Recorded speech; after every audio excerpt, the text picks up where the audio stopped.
Hi, and welcome to the Flex with Aaliyah. If you're tuning in for your first time, welcome. Thanks for joining. And if you've been here before, glad to have you back. Today's topic is eating while on the go, race travel.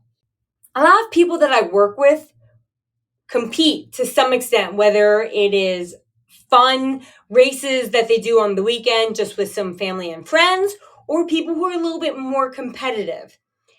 And a lot of races aren't that close. So you do have to do some traveling, even if it's just in the morning before the race. And what do you eat during that time?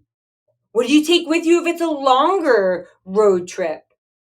That's what we're going to cover today. So take a listen. It's going to be a fun one. I'm going to kick things off with a quote.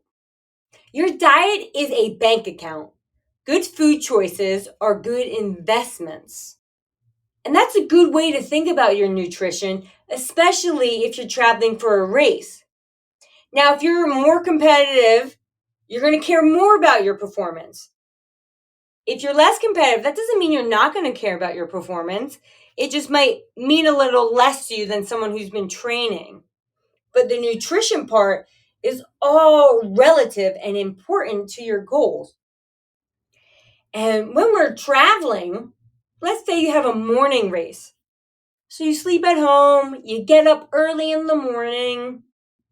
Okay, it's only 90 minutes away. You can eat at home. Easy peasy, right? Okay, but then you got to drive there 90 minutes. Are you be hungry by the time you get there? Are you someone who has to have coffee? How long is the race? Are you going to need more than whatever you have at your house? Or maybe you're one of those individuals who can't really eat something first thing in the morning before an event. What do?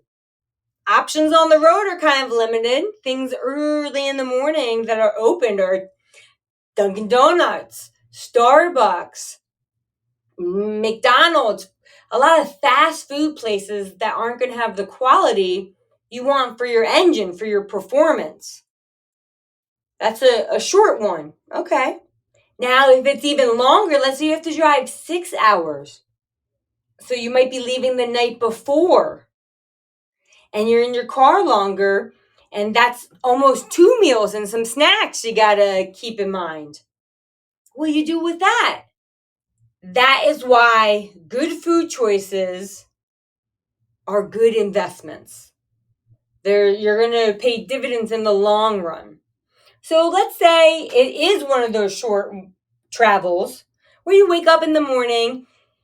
Okay, what can you do at home?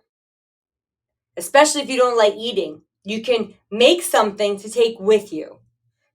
Oatmeal and fruit, a bagel, something that you are familiar with, that your body is used to consuming before you work out to some degree. Now, it's not like it's 30 minutes before you start or 10 minutes before you start. It's something that you want to be able to digest that's going to give you energy and fuel for actually when you step up to that start line. Maybe it's eggs and toast, whatever it is. You can prepare it the night before, that morning, pack it up and take it with you, especially if you don't feel like eating. I always like to say it's better to have stuff than not have stuff. Because let's say you not really hungry, so you just have like a bar, and then by the time you get to where the event is, you're hungry. Now your resources are limited. What places are open? Maybe you're doing an obstacle course race and it's in the middle of nowhere. So you don't have any access to food, let alone quality food. That's why bringing stuff, even if you don't eat it, is always a safe bet. Always. But now, if I'm not really hungry, I'd make something to take with me. Oatmeal, stick some berries in it, something with protein. And then I have it in the car for if I want to snack on something as I'm driving to the race that I know is going to give me fuel. So I can choose not to eat it, I can nibble on it, or I can eat it when I'm hungry. Those are all great things for short travel in the morning before an event. So easy peasy tips right there. Bring snacks and prepare a meal to take with you. Something simple, something that you're used to, and obviously that you can eat in a car. Those are the best things for a short event, short travel. Okay, what about a long one? I've done so many long travel trips. I can't even count. I need more than my hands and toes to count that. And that could be 5 hours, it could be 13 hours. And this is just driving. I'm not talking about flying. This is specifically driving. Okay, now I have a long distance to cover. I start planning that nutrition piece the week leading up to it. And now that I'm used to it and I travel a lot, it's very similar. I have a plan, a routine of things and foods that I bring with me so I know. Because first and foremost, I want to make sure I have food. I need to have food no matter what. Then the quality of that food for the duration of the drive. I don't want to bring one sandwich for a 13-hour drive because the likelihood is that I'm going to have to stop. I'm going to need something else. There's not anything sustainable beyond that sandwich that's going to take me the 12-hour drive to then perform well or even have enough energy to make that drive. Holy cow, more than a sandwich, people. More than that sandwich. Ha! So I'm taking into account how far the drive is. But like I said, I always prepare more. I would rather have more food than less food, especially when I'm traveling very far. I don't like stopping at places when I have a race coming up because I don't know what they're putting in the food. I'm not going to be sure if it's going to agree with my stomach. I want to control what I put in my body before an event. And if I'm used to eating certain foods that I know fuel me well, I want to capitalize on that. I don't want to put some mystery. I'm not going to be eating McGriddle on the road because I didn't prepare well. Even if I didn't prepare well, I wouldn't be eating a McGriddle. But so I have control over the situation, I'm going to prepare. So I'm going to go shopping. And then I'm going to start to assess what I can bring with me. And typically on the road, there's fast food, gas stations. Those pit stops have all types of things that you could get, but they're usually high in calories, high in fat, higher in sugar, high in sodium. But typically lack protein. And we want protein in our diet. It's one of our macronutrients. Now, if I'm going to a hot race, I might not care that there's a little bit more sodium, but typically in things that you're purchasing that are bagged items, that it might not be the most advantageous thing to consume before a race. So I'm steering clear of those fast food places. I don't want them. I'm trying to stop as little as possible for food, which means I'm preparing if this is a 3-day event. Okay. Am I leaving really early in the morning? Okay, so that means I need breakfast on day one, lunch on day one, dinner on day one, and then probably 3 snacks that day. So we'll say 5 to 6 eating elements. Then I have race day, which means I need my breakfast or whatever I'm going to eat before the event. I'm also someone who will prepare for after the event and the ride home because that's still part of my performance. That's my recovery, how my body's going to feel. Sometimes I don't really feel like eating afterwards. And then going to a fast food place just really upsets my stomach. So I'm taking that into account, having all those meals, because better to have them than not have them. Which means I have a big ass cooler that I'm putting this food in. Now, what food am I taking on this car ride? Okay, well, for breakfast, am I going to be having oatmeal? Am I making eggs? Sometimes I cook a whole bunch of eggs and I bring them with me. And if I'm gone for 3 days, I usually make 6 to 8 eggs. And then I bring some bread. Or my rice cakes. Love my rice cakes. Don't try to take them away from me. Or I have oatmeal. That's usually what I'm having before an event. So I have like a little baggie of oatmeal to make that morning of. So I'm really conscious about all the things that I might eat at a bare minimum if I wasn't traveling. And then sometimes we get bored and we want a snack. So what am I going to snack on? Okay, so I'm taking my proteins because I definitely need my protein. I'm usually taking ground chicken or ground turkey. Sometimes I make them into burgers. Sometimes it's just ground up with some veggies. So you can bet your butt I'm definitely bringing veggies. Usually I've cooked some broccoli, so I'm bringing broccoli with me. Green peppers, cucumbers, sometimes asparagus. It depends on how I'm feeling and what I have. But usually my staples are broccoli, mini cucumbers, because I can eat those as a snack whenever I want. Green peppers, that's also a snack. And then I'll make some salads with the veggies already cut up in them. So I have that, make it easily accessible. I don't want to be driving and have to put together a salad. I could bring all those ingredients, but I like my Tupperware. I want to grab my meal. I want my meal when I want it. So I try to keep it as simple as possible by portioning out my meals. Okay, so I have my breakfast, I have my lunch, I have my snacks, those are my veggies. I also bring fruits. Strawberries, blueberries, maybe an apple. Sometimes I'll bring it, I probably won't eat it. And then what other snacks am I bringing? Well, I can tell you the snacks that I'm not bringing.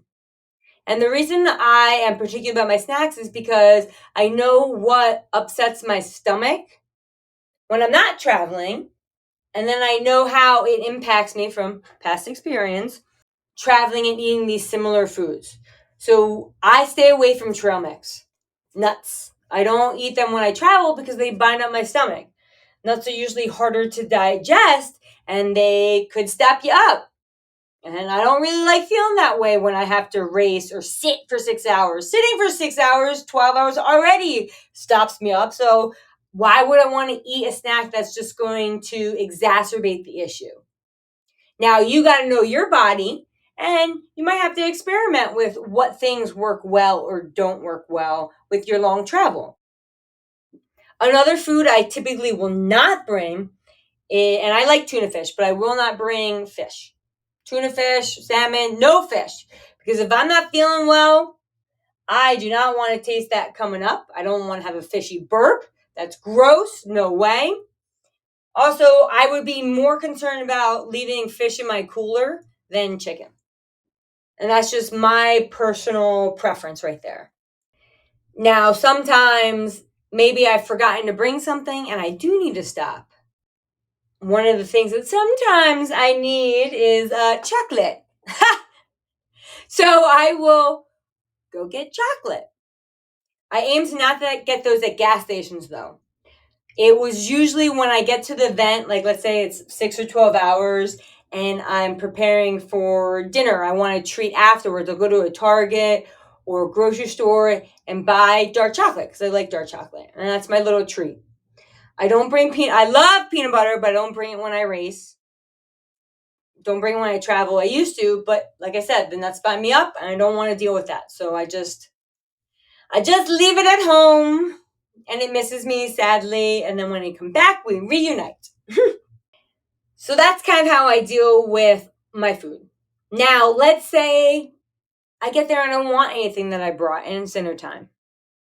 Or maybe I messed up my portioning and I don't have food for that night. I might switch around my meals, move my return back meals to the night beforehand. Or I'll just go to a grocery store and I get what I need. And this is typically, like I said, we're talking about driving. So usually I always prepare my meals. But if for some reason I don't have something, I'll go to a grocery store and get what I need. It could be a rotisserie chicken, could be a microwave packet of rice, maybe a vegetable, anything that I felt like I missed or didn't get. I'll just go to the store. Not a fast food place, a grocery store. That's kind of how I handle that. Because I don't want to go out to eat. It's not going to be food that I'm used to eating. And it's going to have a lot more additives than I usually put in my food. So that means higher in salt, oil, butter, sugar, things like that. And I want to be consistent with my nutrition, especially going into an event. Usually after an event, maybe not all the time, I'll go out to eat. It could be a burger and fries. Maybe I'm jonesing for a taco or an ice cream, and I'll give myself a little treat. But it really depends on how I feel. Sometimes I don't want anything, and it's just hard pretzels because my stomach's upset. And that's fine. Okay, so those are the main tips for how I'm treating my travel nutrition like a bank account. I'm bringing my good food. I'm choosing what I want so I can have control over it. Okay, number one, I'm preparing. That way I'm in control of the situation and I don't need to stop and spend extra money on food or have something with excess calories that I don't need because I've already prepared. So go shopping. I do my meal prep. I'm bringing a cooler. I got my ice pack so everything will last. And then if I'm staying in a hotel, I'll take that food, put it in the fridge when I get there, and then restock my cooler when I'm on the road heading home. Now, I only talked about food, but what about hydration? I bring loads of water bottles with me because I could absolutely stop and get water, but I'm a poor racer. I don't want to stop and spend money on water bottles. So I will pack almost like its own bag of water bottles. Sometimes I freeze my water bottles so it acts as a cooler, and then it's my hydration. So double win right there. And then thankfully some of the gas stations still have, or the pit stops still have water fountains. So I'll just refill them. That way I'm not constantly stopping and buying water. I have it. Because sometimes race day you show up and there isn't water right there on site. So I like to be prepared with that because I drink a lot of water. I want to stay hydrated, especially for races in the summer. I don't want to be cramping up while I'm out in the sun. And I want to feel hydrated. It will just help with my performance. Because the whole point of my travel is I'm doing a race. So I'm traveling with my performance in mind. Is everybody like that? No. But if you're putting in the money to actually travel for an event, I would say you need to care about what you're putting into it. Because it's not cheap to travel to these races. No way. And that is exactly why your diet is a bank account. Good food choices are good investments.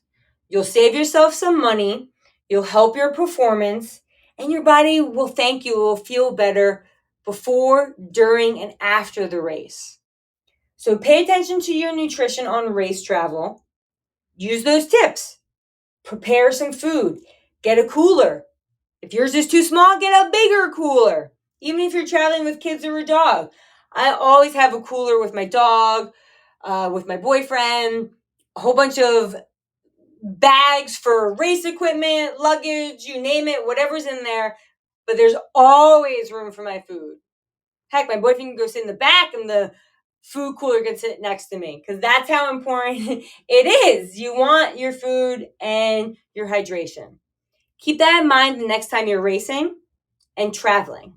Thank you so much for tuning in to the Flex with Aaliyah, and I'll catch you next time. Have a good one. Bye.